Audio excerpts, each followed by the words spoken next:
अस्सलाम वालेकुम। 9th class unit number 3 हमने स्टार्ट किया हुआ था बायोकेमिस्ट्री एंड बायोटेक्नोलॉजी, जिसके अंदर हमने लास्ट टाइम पढ़ा था, क्या पढ़ा था हमने, कार्बोहाइड्रेट्स मेटाबॉलिज्म को हमने देखा था। आज हम पढ़ने जा रहे हैं फैट्स मेटाबॉलिज्म।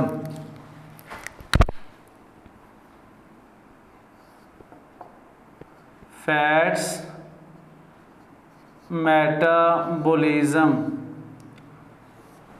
अब फैट्स मेटाबॉलिज्म जो है, फैट्स हमें दो तरह से हासिल हो सकती है। दो हमारे पास ऐसे सोर्स हैं, दो ऐसे ज़रा हैं जहाँ से हम फैट्स हासिल कर सकते हैं। एक हमारे पास है हवानी ज़रा और दूसरा है नबाताती। नबाताती मीन प्लांट्स, हवानी मीन एनिमल्स, जानवर और दरख्त वगैरह।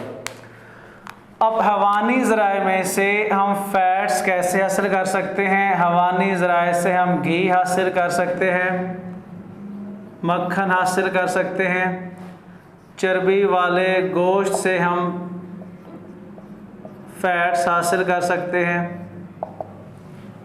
ये हमारे पास क्या है? हवानी ज़राए हैं। नबाताती ज़राए में कौन कौन से हैं? सरसों का पौधा, वहाँ से हमें हासिल हो सकता है। सूरजमुखी, मूंगफली,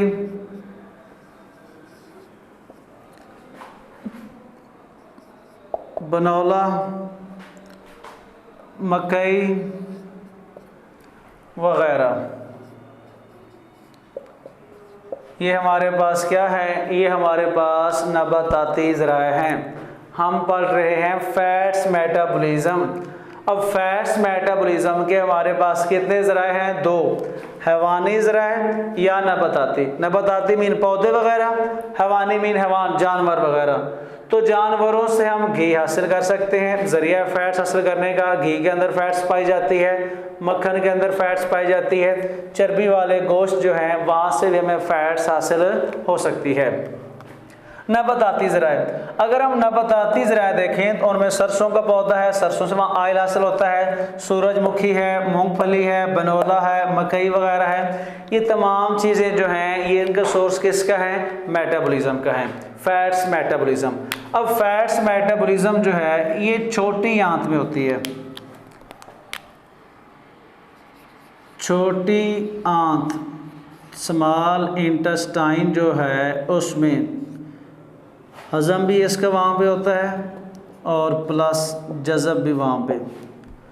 छोटी आंत के अंदर फैट्स जो है ये अब्ज़ॉर्ब भी हो जाती है और हज़म प्रोसेस जो है ये भी हो जाती है। हाजमे का जो हतमी शक्ल है वो हमें ग्लिसरॉल या फिर फैटी एसिड, इन दोनों सूरतों में मिलता है। Fatty acid.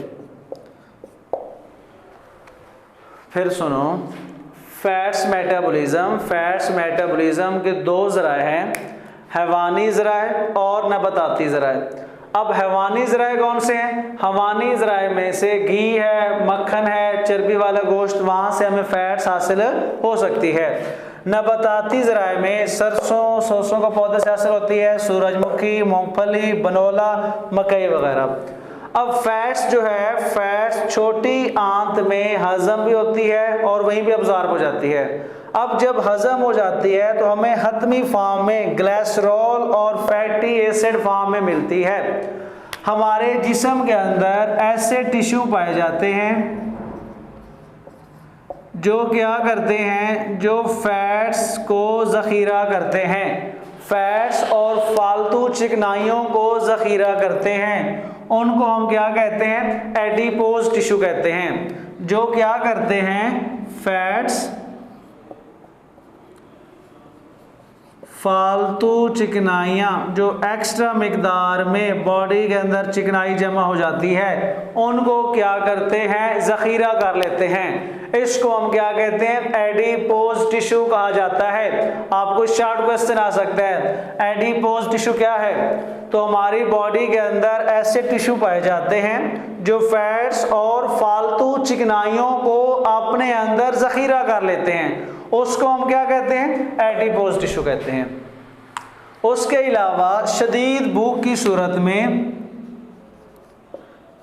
शदीद भूख की सूरत में जिस्म क्या करता है, ग्लूकोज की बजाय शदीद भूख की सूरत में जिस्म में ग्लूकोज की कमी हो जाती है, ग्लूकोज की कमी हो जाती है। शदीद भूख की सूरत में जब शदीद भूख लगती है तो उसमें क्या होता है, जिस्म में ग्लूकोज की कमी हो जाती है। तो फिर क्या करते हैं, रेस्पिरेशन के अमल के दौरान ग्लूकोज की बजाय फैट्स को इस्तेमाल किया जाता है। फिर सुनो, हमने देखा फैट्स मेटाबॉलिज्म क्या है। फैट्स मेटाबॉलिज्म के दो ज़राए हैं, हैवानी और नबाताती। हैवानी ज़राए में कौन कौन सा ज़रिया है, घी है, मक्खन, चर्बी वाला गोश्त वगैरह। नबाताती सोर्स कौन कौन से हैं, सरसों, सूरजमुखी, मूंगफली, बनोला, मकई वगैरह। अब फैट्स मेटाबॉलिज्म जो है, छोटी आंत में फैट्स हजम और जज़ब हो जाती है। अब जब हाजमे का हतमी शक्ल में मिलती है वो हमें ग्लिसरॉल और फैटी एसिड फॉर्म में मिलती है। हमारे जिस्म के अंदर ऐसे टिश्यूज पाए जाते हैं जो फालतू मिकदार में चिकनाइयाँ और फैट्स को ज़ख़ीरा कर लेते हैं। उन टिश्यूज को हम क्या कहते हैं, एडिपोज टिश्यू कहा जाता है। उसके अलावा शदीद भूख की सूरत में जिस्म में ग्लूकोज की कमी हो जाती है। फिर क्या होता है, रेस्पिरेशन प्रोसेस में ग्लूकोज की बजाय क्या इस्तेमाल किया जाता है, फैट्स को इस्तेमाल किया जाता है। ये था हमारे पास फैट्स मेटाबॉलिज्म। अब नेक्स्ट हम पढ़ते हैं प्रोटीन मेटाबॉलिज्म।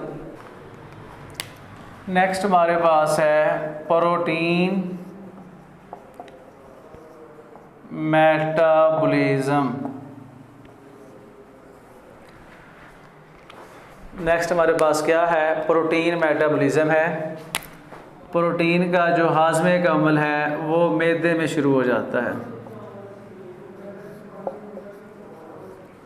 प्रोटीन का जो हाजमे का अमल है वो किस में शुरू हो जाता है, मैदे से ही हज के हाजमे का अमल शुरू हो जाता है। अच्छा, जो गैर हजम शुदा होती है, गैर हजम शुदा प्रोटीन जो होती है वो क्या करती है, एंजाइम के साथ मिल जाती है और अमाइनो एसिड में तब्दील हो जाती है। अमाइनो एसिड्स में तब्दील हो जाती है। हम लोग पढ़ रहे हैं प्रोटीन मेटाबॉलिज्म। प्रोटीन मेटाबॉलिज्म का जो हाजमे का अमल है वो मैदे में शुरू हो जाता है। अच्छा, जो मैदे में प्रोटीन हजम नहीं होती वो क्या होती है, गैर हजम शुदा। तो गैर हजम शुदा प्रोटीन क्या करती है, एंजाइम के साथ मिलती है और अमाइनो एसिड में तब्दील हो जाती है। अब अमाइनो एसिड क्या करते हैं, अमाइनो एसिड जो होते हैं, अमाइनो एसिड नई किस्म की प्रोटीन को तैयार करते हैं। नई किस्म की प्रोटीन, हमारी बॉडी में डिफरेंट टाइप्स में प्रोटीन चाहिए होती हैं, तो अमाइनो एसिड क्या करते हैं, जिस किस्म की प्रोटीन चाहिए उसको प्रोटीन को तैयार कर लेते हैं। तो अमाइनो एसिड नई किस्म की प्रोटीन्स को तैयार कर देते हैं। उसके अलावा अगर बॉडी के अंदर कार्बोहाइड्रेट्स की कमी हो जाए, कार्बोहाइड्रेट्स की कमी हो जाए तो प्रोटीन क्या करती है, एनर्जी प्रोवाइड कर देती है, एनर्जी प्रोवाइड करती है। ये था हमारे पास प्रोटीन मेटाबॉलिज्म। दोबारा फिर देखें प्रोटीन मेटाबॉलिज्म क्या है। प्रोटीन का जो हाजमे का अमल है वो मैदे में शुरू हो जाता है। अब गैर हजम शुदा प्रोटीन जो है वो एंजाइम के साथ मिलती है और अमाइनो एसिड में तब्दील हो जाती है। अमाइनो एसिड क्या करते हैं, अमाइनो एसिड नई किस्म की प्रोटीन्स को तैयार करते हैं। अब अगर हमारे जिस्म में कार्बोहाइड्रेट्स की कमी हो जाए तो फिर क्या होता है, प्रोटीन्स एनर्जी को प्रोवाइड कर देते हैं। तो यहाँ तक था हमारे पास प्रोटीन मेटाबॉलिज्म। नेक्स्ट इंशाल्लाह हम देखेंगे एंजाइम के बारे में।